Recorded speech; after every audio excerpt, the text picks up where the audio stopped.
அதாவது நிஷா அந்த குழந்தை ஒரு நிமிஷம் இங்க வாடி கூப்பிடுறாங்க பாரு. நீ ஏன் வந்தன்னு எனக்கும் தெரியல. அது மேடை ஏறி வந்து எது நயன்தாராலும் தேடி இருக்கு, பார்த்துருக்கு. இது நயன் தார் அப்படின்னு கிளம்பிருச்சு. ஏ ஒத்தரோசா பிள்ளைய ரொம்ப நல்லா வளர்த்துருக்க. மேடை ஐயா இந்த மைக் அப்பப்ப கட் பண்ணிச்சு அவனை கொன்றுவேன். நிஷா உன்னை அட இருந்து தொலைக்கலட்டா. எல்லாம் அதாவது மற்ற ஊரெல்லாம் மரியாதையா என்னை கூப்பிடுவாங்க. இந்த புதுக்கோட்டையா தான் இருக்குது பூரா. அறந்தாங்கி வேறையா பூரா அறாத்தும் கொண்டாந்து இங்க போட்டிருக்காங்க. அது சரி, அங்க நல்லா இருந்தா தான் வேலை பார்த்து ஊர்லயே கடந்திருப்பியே. பூரா இங்க வெளிநாட்டு மாப்பிள்ளைன்னு பீத்திக்குவாங்க. ஒட்டகம் மேய்ச்சிட்டு பேச்ச பாரு பேச்ச. நீ மேய்க்கலையா? என் ஹஸ்பண்ட் ஒரு 8 வருஷம் இங்க தான் மேய்ச்சான். நிஷா அழகா உங்களுக்காக ஒரு பாட்டு போட்டு அந்த பாட்டினுடைய ரகசியத்தை நான் இந்த இடத்துல உடைக்க கடமைப்பட்டிருக்கேன். ப்ளீஸ். கூச்சம் அல்லடா வெண்ண. நான் மத்தியானம் டான்ஸ் ஆடி காட்டுறோம் மேடம்னு சொல்லி எல்லாருக்கும் ஒவ்வொரு பாட்டு போட்டாங்க. எனக்கு போட்ட பாட்டு எனக்கு பிடிக்காமலாம் இல்லை, ரொம்ப அழகா இருந்துச்சு. அப்ப நான் மிஸ்டர் சின்னத்திரை வேல்முருகன் வாங்க ராகுல், அவர் ராகுலா இருக்கலாம், தூரத்துல இருந்து பார்க்கும்போது பாடகர் வேல்முருகன் மாதிரியே இருந்தாரு. அவரை கூப்பிட்டு எக்ஸ்கூஸ் மீ என்னைய ஊர்ல நயன்தாரான்னு சொல்லுவாங்க, நயன்தாரா பாட்டு ஏதாவது போட முடியுமான்னு கேட்டேன். முடியாதுன்னு சொன்னாரா? முடியாதுன்னு தான்டா சொன்னாரு. அப்புறம் என் பேமெண்ட்ல இருந்து 2000 ரூபாய் தர்றேன்னு அப்புறம் போட்டாரு.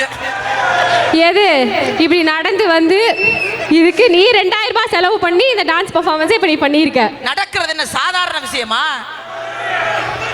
ஏன்டா இப்படி படுத்துறீங்க? நான் இன்னும் ஆரம்பிக்கவே இல்லடா. வருஷம் லூலுல என் உயிரை எடுக்கிறீங்கடா. அடுத்த வருஷமா நான் வரவே மாட்டேன், போங்க அங்கிட்டு. சந்தோஷமா சார்? உண்மையிலே how is my dance? Very good. Yes very good. Very இல்ல where is the dance? Step எடுத்து காட்டு. என்னது 2 ஸ்டெப் எடுத்து காட்டவா? நான் காட்டும் பின்ன அம்புட்டு காட்டும். என்ன தெரியும் உனக்கு என் டான்ஸை பத்தி?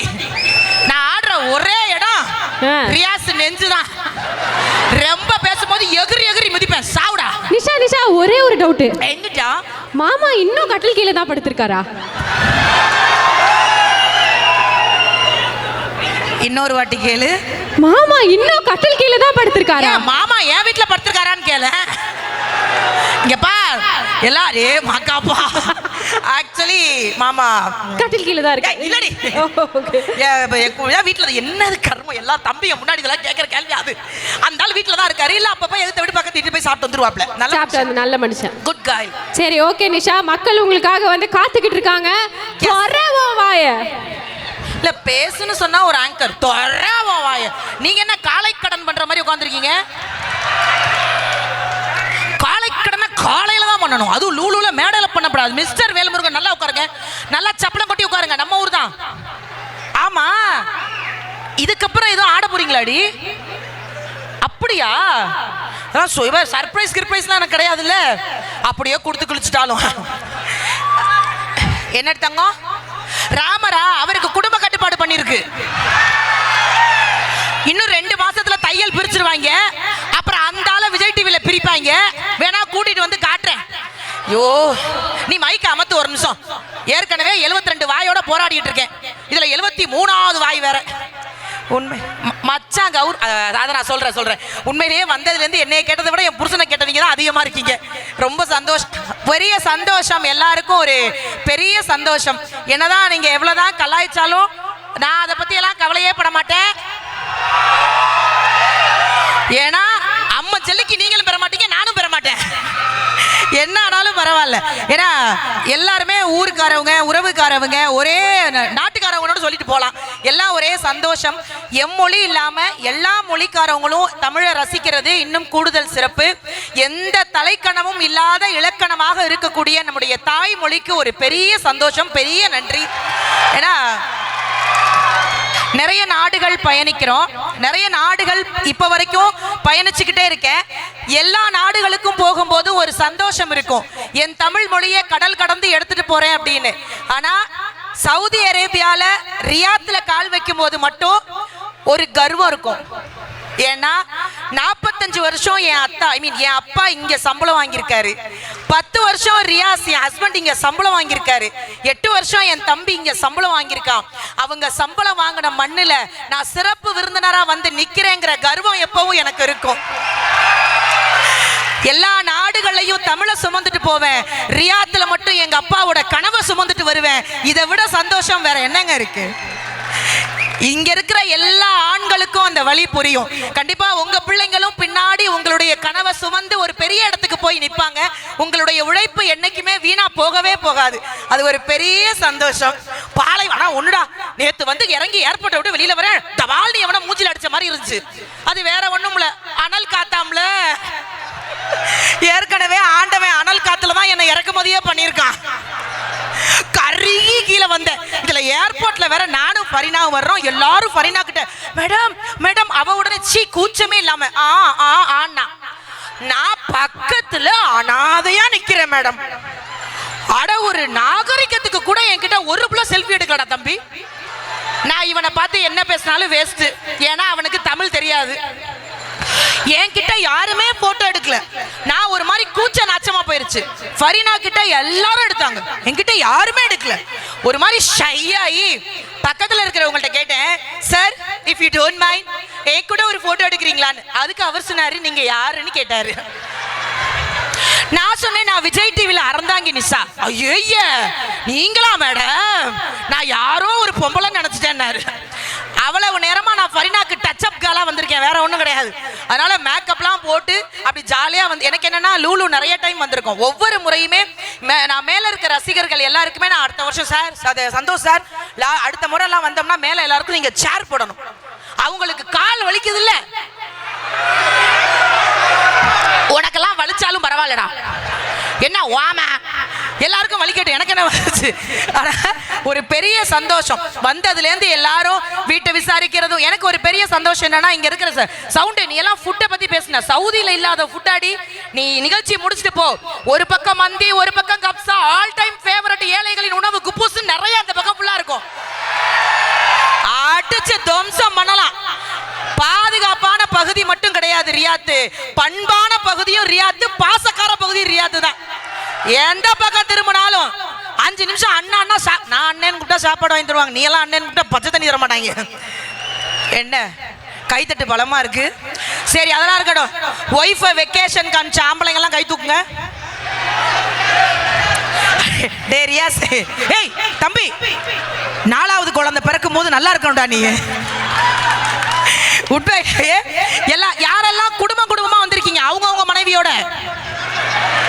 ஆஹா சரி, நான் எல்லா இடத்துலயும் கேட்பேன், சும்மா ஒரு பேச்சுக்கு தான். நான் இங்கே கூட கேட்டிருப்பேன், ஒரு பேச்சுக்கு கேட்கிறேன், அடிச்சிடப்படாது. இதே மனைவி நமக்கு கிடைச்சதுக்கு இறைவனுக்கு நன்றி சொன்ன ஆண்கள் மட்டும் கை தூக்குங்க. ஒரு நிமிஷம் மேல முதல்ல பார்ப்போம். விளங்காத பக்கிகளோட வாழ்றது இன்னும் நீங்களாம் கல்யாணம் ஆகாத செல்ல குட்டி. மொத்தமா மேல ஒரு ஆம்பளை கை தூக்கல, அவர் தூக்கல, நீ தூக்கி விடுற. இது எவ்வளவு பெரிய அவமானம் தெரியுமா நமக்கு? ஒரு அவங்க சார் உங்க வைஃபா சார், அதுக்கு நான் என்ன பண்ணணும்? நீங்க பெருமைப்படுறீங்க. ஏன் பெருமைப்படுறீங்க? உங்களுக்கு கிடைச்ச தங்கம் இவ்வளவு புகழ்றானா, நீ அவன் போன் நம்பரை வாங்கி செக் பண்ணு. ஐய நம்ப முடியாது சார் இவங்களா. அன்னைக்கெல்லாம் எங்க வீட்டுல ஒருத்தர் பக்கத்துல மேடம் பொண்டாட்டிய லட்டு புஜு எனக்கு வைத்தறிச்ச. என் புருஷன் ஒரு நாள் நிஷானு கூட கூப்பிட்டதில்ல, எருமை அப்படிமா. ஐயோ புஜு லட்டுங்கிறாரேன்னு நான் அவரை கூப்பிட்டு கேட்டேன், ஏன்ன கல்யாணம் ஆகி 10 வருஷத்துக்கு மேல ஆகுது, லட்டு புஜுங்கிறீங்களே அவ்வளவு அன்பான்னு. பேரு மறந்து 5 வருஷம் ஆகுதுமா.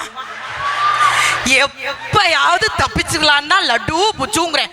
சில பேர் சொல்லுவாங்க, என் பொண்டாட்டி தான் எனக்கு எல்லாம். போனை வாங்கி செக் பண்ணி பாரு, ஒய்ஃப் 1 ஒய்ஃப் 2 ஒய்ஃப் 3ன்னு போட்டிருப்பாங்க. யாரையும் நம்ப முடியாது. பட் என்னுடைய கணவர் அப்படி கிடையாது மேடம், கிடையாது. நான் பெருமைக்காக ஒருத்தனாவது நம்பி தொலைங்களே.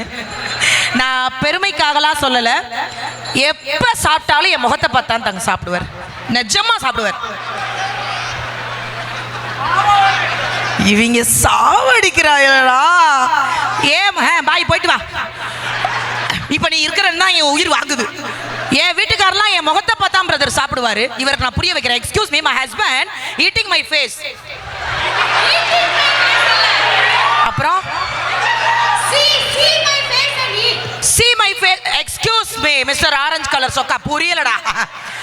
என் ஹஸ்பண்ட் என்ன பார்த்துக்கிட்டே தான் சாப்பிடுவார். இப்போ நான் சவுதியை வந்துட்டேன், வீடியோ காலில் பார்த்துட்டே சாப்பிட்றாரு. நானும் ஏன்னு கேட்டேன், சொல்ல மாட்டேன்ட்டாரு. எங்க மாமியார்ட்ட கேட்டேன், லூசா பெத்து வச்சிருக்கீங்க, எங்க போனாலும் என் மூஞ்ச பார்த்து சாப்பிட்றாரு ஏன்னு கேட்டேன். தப்பெல்லாம் என் மேல தாண்டி. என்ன சின்ன வயசுல இருந்து நிலாவை காமிச்சு சோறு ஊட்டிட்டேனா? ஐயா, நான் இந்த மாதிரி கேவலமா நாள் வச்சிருக்கேன், நான் இறக்கி வச்சு தான் போவேன். ஆனா உண்மையிலே இங்க ஆண்கள் பெண்கள் எல்லாருமே கலந்து வந்திருக்கீங்க. பொதுவாகவே அதிகபட்ச ஆசை பெண்களுக்கு என்னவா இருக்கும் மேடம்? அதிகபட்ச ஆசை என்னவா இருக்கும்? யாரு? மல்லிப்பூவா? அதான் இப்படி ஏமாத்தியாம மல்லிப்பூ அல்வா கொடுத்து ஏமாத்திருவீங்க. பெண்களுக்கு அதிகபட்ச ஆஹா, நீ இருக்கியா ஒரு ஒன்ன வச்சே சொல்றேன். பெண்களுக்கு அதிகபட்ச ஆசை என்ன தெரியுமா? என்ன ராம்? சுதந்திரம். சுதந்திரம். சரி, நாளைக்கு வந்துரும். ஹாப்பி. ஏய், அவள்கிட்ட இருந்து மைக்க பிடுங்கடி. அவளுக்கு என்ன நடக்குதே தெரியாம நடுவுல புது சுதந்திரம் அப்படிங்கிறா. நான் யாரும் இந்த பக்கம் அங்கிள் பேசுறாருன்னு இவரை பார்த்துக்கிட்டு இருக்கேன் வாய. உண்மையிலேயே பெண்களுக்கு அதிகபட்ச ஆசை இங்க இருக்கிறவங்க எல்லாம் ஒத்துக்குவாங்க. நமக்கு வரப்போற புருஷன் இல்ல கருமம் வந்து கிடக்கிற புருஷன் பாண்டியன் ஸ்டோர்ல வர்ற மூர்த்தி மாமா மாதிரி இருக்கணும்னு ஆசை. ஆனா கிரகம் வர்றது பூரா பாக்கியலட்சுமி கோபியா வருது. 1க்கு 2. அன்னைக்கெல்லாம் எங்க உண்மையிலேங்க வைத்தறிச்ச கொடுமையா இருக்கும் சில இடங்கள்ல எல்லாம். ஆனா அதிகபட்ச ஆண்களுக்கு என்ன ஆசை இருக்கும் தெரியுமா? பாண்டியன் ஸ்டோர்ல வர தனம் மாதிரி அமையணும்னு ஆசை. கர்மம் எல்லாருக்கும் பாரதி கண்ணம்மா வெண்பாவே வந்து தொலைஞ்சிருது. ஆனா பெரிய சந்தோஷம் என்ன தெரியுமா? எல்லாரும் ஒரு ஃபேமிலியா உட்கார்ந்து பார்த்து சிரிச்சாதான். நாம சும்மா விளையாட்டுக்கு புருஷன் முன்னாடி கிண்டல் பண்ணுவோம், பட் அவங்க இல்லைன்னா ஒண்ணும் பண்ண முடியாது. இப்ப என்ன மாதிரி அழகான பொண்ணெல்லாம் ரியாஸ்க்கு கிடைச்சதே பெரிய. நீங்க நம்மள ஒத்துக்கவும் மாட்டாங்க. ஐயோ, என் பேமெண்ட்ல 1000 உனக்கு. சரி ஓகே, நான் இந்த பக்கம் நான் எல்லா பக்கமும் தனித்தனியா கேட்கிறேன். நான் அழகா இருக்கேன்னு சொல்றவங்க மட்டும் கை தட்டுங்க. சவுண்டு. தேங்க்யூ டி, நீ தாண்டி என் ஃப்ரெண்டு. மொத்தமா தட்டின 73 பேருக்கு நன்றி. உண்மையா தட்டினது 3, அதுவும் டான்சர்ஸ் டீம். மத்த ஒரு பையன் இப்படி எல்லாரும் பொறாம பிடிச்சி அலைறீங்க. ஒரு பேர் ஏங்க இவ்வளவு பேசுறீங்க இல்லங்க? உண்மையில சொல்றேன், எங்க ஊர்ல அறந்தாங்கில, ஐயோ இவங்க வச்சுக்கிட்டு அறந்தாங்க சொல்லவும் முடியாது. இந்த குட்டி சேவர்னு சொன்னவங்க எல்லாருக்கும் புரியுமா? பசங்க எல்லாம் உட்காந்து பல அரசியல் கதைகளே அங்கதான் உட்காந்து பேசிட்டு இருப்பாங்க. இந்த குட்டி சேவர்னு ஒண்ணு இருக்கும். எல்லா குட்டி சேவர்லயும் உட்காந்து போற வர எல்லா பிள்ளைங்களுக்கும் மார்க் போட்டுக்கிட்டு இருப்பானுங்க. அன்னைக்கெல்லாம் ஒருத்தன் எங்க ஊர்ல உட்காந்து எல்லா பிள்ளைங்களுக்கும் மார்க் போட்டான். 1க்கு 30, 1க்கு 35, 1க்கு 40, 45. எனக்கு ஒரு நப்பாசை, நம்ம இருக்கிற அளவுக்கு 90, 95 தேரும்னு கடைசியா நடந்து வந்தேன். பின்னாடி இருந்து சொன்னா, மச்சான் -99 இன்னும் உயிரோட தாண்டா சுத்திட்டு இருக்கேன். நான் அதை பத்தி எல்லாம் கவலையே படுறது இல்ல. பட் நான் இங்க இருக்கிற எல்லா ஆண்கள்ட்டையும் கேட்கிறேன், உங்க போன் பாஸ்வேர்டை உங்க மனைவி கிட்ட சொன்ன ஆண்கள் மட்டும் கை தூக்குங்க. ஏன்னா உங்க மனைவி எல்லாம் இங்க இல்ல. இங்க இருந்து ஊர்ல சொல்றது 12, 10, 100. அங்க ஊருக்கு போறோம்னா மாத்திடுறது. ஆனா உண்மையிலேங்க நான் விளையாட்டுக்கெல்லாம் சொல்லல, ரியாஸ் வந்து போன்லாம் அந்த அளவுக்கு யூஸ் பண்ணவே மாட்டாரு. ஏன்னா அதுக்கு தெரியாது வேற. இல்லைன்னா என் கூடலாம் வாழ முடியுமா? அது ஒரு குழந்தை. அது அப்படிதான் நம்பினேன். ஆனா தம்பி 2 மாசமா போன் அதிகமா நைட் யூஸ் பண்றாரு சார். நான் கண்டுபிடிச்சிட்டேன், நம்ம பஸ் வேற வண்டி எங்கேயோ வேற ஒரு பஸ் ஸ்டாண்ட்ல ஓடுது. இதை நம்ம கண்டுபிடிச்சு நம்ம வீட்டில் எப்படியாவது இந்த ப்ராப்பர்ட்டியை ஒப்படைக்கணும். ஏன்னா நாங்க கறிக்கடைக்காரவிங்க, தலைகீழ தொங்க விட்டு கிட்னி முதற்கொண்டு எடுத்துருவோம். இன்னைக்கு செத்தாண்டா மாப்பிள்ளன்ட்டு நானும் எப்படியே பண்ண சார். லாக் நம்பர் போட்டிருக்கான் சார், கண்டுபிடிக்க முடியல. நான் மெசேஜ் பண்ணா ரிப்ளை பண்ணா 1 மாசம் ஆகும். இப்போ நான் ரியாத் வந்துட்டேன், நான் மெசேஜ் போட்டேன் நேத்து. நாளைக்கு நான் ஊருக்கு போய் அந்த மெசேஜ் எடுத்து அந்த ஆள்கிட்ட காட்டுவேன். யோ, நான் போட்ட மெசேஜ் நீ இன்னும் பார்க்கல அப்படிம்ப. ஆனா வேற வழி இல்லாம என் போன்ல இன்னொரு சிம் கார்டு வாங்கி நானே போட்டு என் தலையெழுத்த பாத்தீங்களா அந்த ஆளுக்கு ஒரு மெசேஜ் போட்டேன், ஹாய். உடனே ஹாய். சரி, நம்ம வாயை வச்சுட்டு சும்மா இருக்கக்கூடாது, கன்ஃபார்ம் பண்ணுவோம், ஸ்கிரீன்ஷாட் எடுப்போம், மகளிர் காவல் நிலையத்துக்கு கூட்டிட்டு போய் அவனை ஜட்டியோட உட்கார வைப்போன்னு. அடுத்த வரி, ஆர் யூ மேரிட்? எஸ்ன்டா. அவளை சிரிக்காதீங்க மேடம், ஆர் யூ மேரிட்னாலே இருந்தாலும் எஸ்மா. ஆர் யூ மேரிட்னு எஸ்ன்னா இருந்தாலும் மனசு கேட்கல. இறைவன்ட்ட மன்னிப்பு கேட்டேன். இப்பேற்பட்ட கணவனை சந்தேகப்பட்டமே, இவரை போய் நம்ம சந்தேகப்பட்டமேன்னு அடுத்த வார்த்தை நம்ம வாய் சும்மா இருக்காதுல்ல, 7 நாட்டு சனி பூரா வாய்க்குள்ள உட்காந்துருக்கும். அவர்கிட்ட ஒரே ஒரு கேள்வி கேட்டேன், வேர் இஸ் யுவர் வைஃப்? அந்த ஆள் பதில் போட்டான், ஷீ இஸ் டெத். செத்துருக்கலாம் சார். நான்லாம் இவங்க கூடலாம் வாழ்த்து பெரிய கஷ்டம். ஆனால் பெரிய சந்தோஷம் என்னன்னா, வீடு முழுக்க சந்தோஷம் நிறைஞ்சிருக்குதுக்கு. ஏன் சும்மா விளையாட்டுக்குன்னா நம்ம பேசலாம், ஆனால் பாராட்டுதல் இங்கே நிறைய பேர் ஆண்கள் பெண்கள்லாம் இருக்கீங்க. வீட்டில் சும்மா சும்மாவது பாராட்டுவீங்களா? மனைவியெல்லாம் பாராட்டுவீங்களா? சும்மாவது பாராட்டுவீங்களா? தங்கம் அழகா இருக்க, செல்லம் அப்படி ஸ்வீட்டா இருக்க, பாராட்ட மாட்டாரா? பாராட்டவே மாட்டாரு. பொண்டாட்டி கழுத்தை மட்டும் கட்டி பிடிச்சிட்டு உட்காந்துக்குவாரு. எடுக்க கைய. ஒரு எனக்கு பொறாமையா இருக்குல்ல. எனக்கு என்ன பெரிய சந்தோஷம்னா, இங்க நிறைய குடும்பமா வந்து உட்கார்ந்துருக்கோம். அப்பப்ப சின்னதா ஒரு பாராட்டு, குட்டி குட்டியா பாராட்டு. இங்க எத்தனை பேருக்கு கண்ணதாசனை தெரியும்? எல்லாருக்கும் தெரியுமா? எப்பா உண்மையிலேயே கண்ணதாசனை தெரிஞ்சு ஏன்னா இந்த பகுதியில் எப்படியும் தெரியல. இங்க இருக்கவங்கள நிறைய யங்ஸ்டர்ஸா இருக்கீங்க. கொஞ்சம் பெரியவங்களா இருந்து தமிழ் படிச்சவங்கன்னா கண்ணதாசனை தெரியும். ஆனா நிறைய பேருக்கு அவர் தெரியுதுன்னு நினைக்குமே சந்தோஷமா இருக்கு. கண்ணதாசனுக்கெல்லாம் கல்யாணம் ஆகி முதல் இரவுல அவங்களுடைய மனைவிக்கு அவர் கவிதை படிச்சுட்டு இருந்திருக்காரு. கிட்டத்தட்ட சாதாரண மனுஷனே அந்த நேரத்தில் கவிதை படிப்பான். நீங்க நல்லா கவனிச்சு பாருங்களேன். கல்யாணம் பண்ணி முதல் இரவுல போய் கேட்க கூடாத கேள்வியை நம்மளால கேட்பானுங்க. என்ன உனக்கு பிடிச்சிருக்கா? என்ன பிடிக்கலன்னா வெளில வந்துருவியா? அங்க போய் தான் எல்லாம் கேட்க வேண்டியது. கண்ணதாசன் ஆசு கவியில உள்ள போய் உட்காந்து கவிதைய மழைய பொழிஞ்சு தள்ளி இருக்காரு. அந்த அம்மா பதிலுக்கு ஒத்த வார்த்தை பேசல. மறுநாள் காலையில அவங்க அம்மா காலில் வந்து விழுந்திருக்காரு. என்னம்மா பொண்ணு பார்த்திருக்க? தெய்வமா நீ? இரவு முழுக்க பேசினேம்மா, ஒத்த வார்த்தை எழுத்து பேசலையே. தங்க பொண்டாட்டின்னு அந்த அம்மா சொன்னுச்சு, நீ வருஷம் பூரா பேசினாலும் எழுத்து பேச மாட்டா. ஏன்? அவளுக்கு 2 காதுமே அவுட்டுன்னு இருக்கு.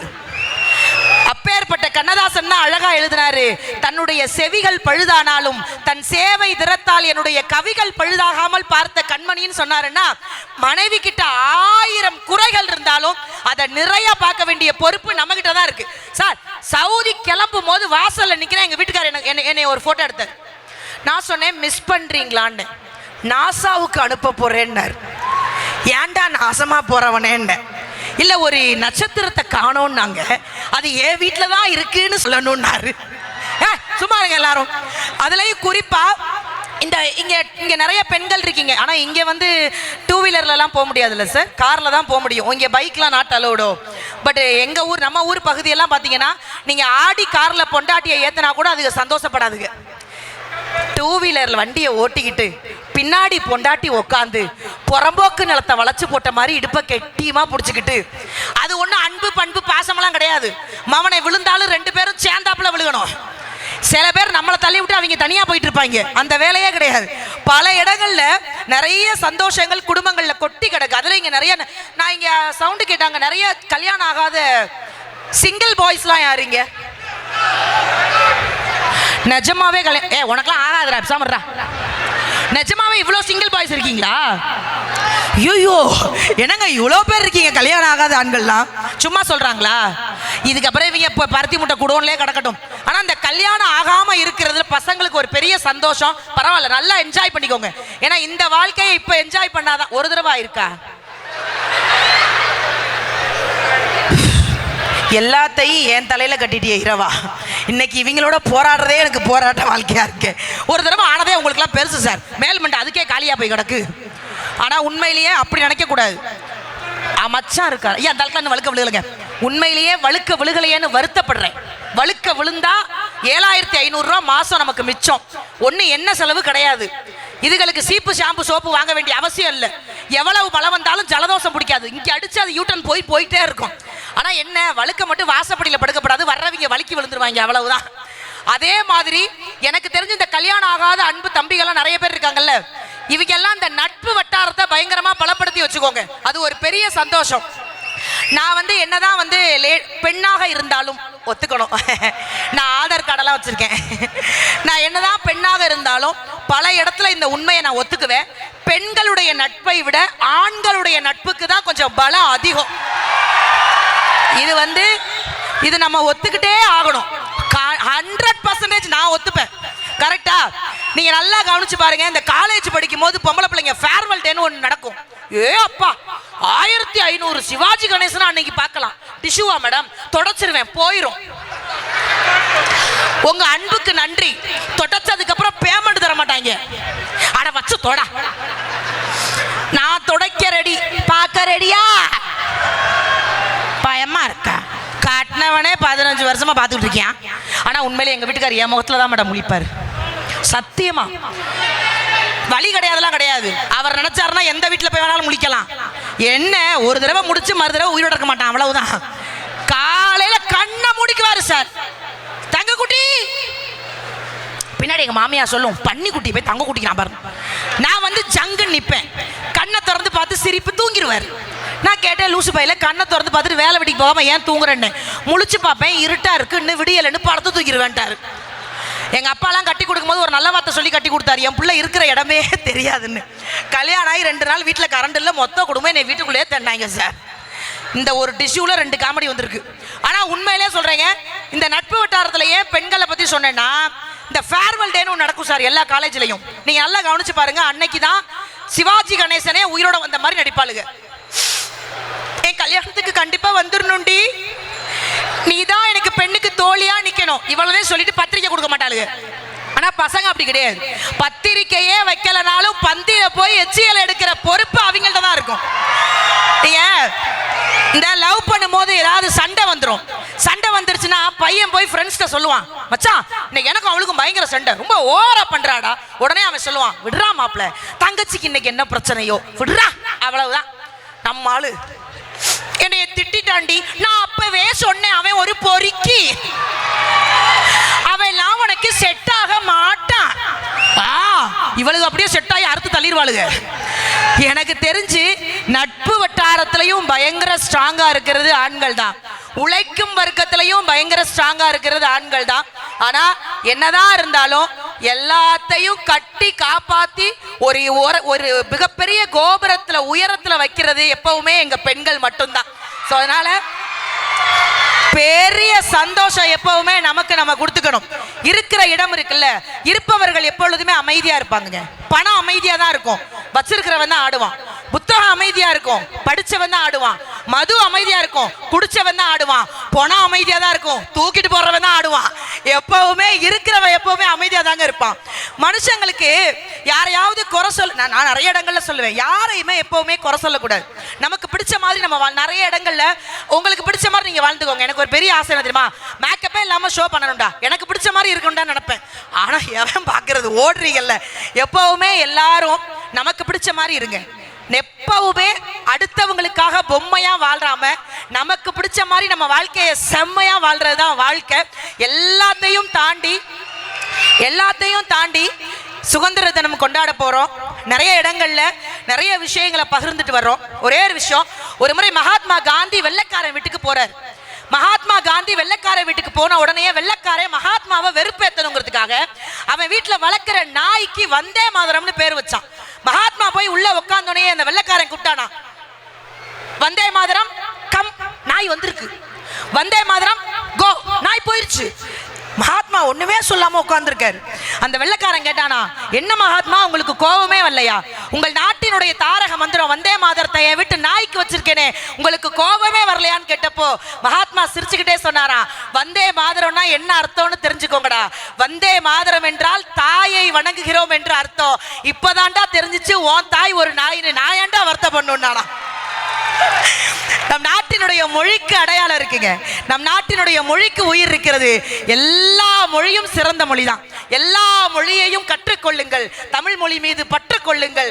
வாய்ப்பு இருந்தா தொடர்ந்து சந்திப்போம். அனைவருக்கும் சுதந்திர தின வாழ்த்துக்கள் தெரிவித்துக் கொண்டு லூலு மால்ல இருக்க எல்லாருக்குமே ஒரு பெரிய சந்தோஷம். சந்தோஷ் சார் உண்மையிலேயே அந்த மனுஷன் தூங்கியெல்லாம் பல வருஷம் இருக்கும் போல இருக்கு.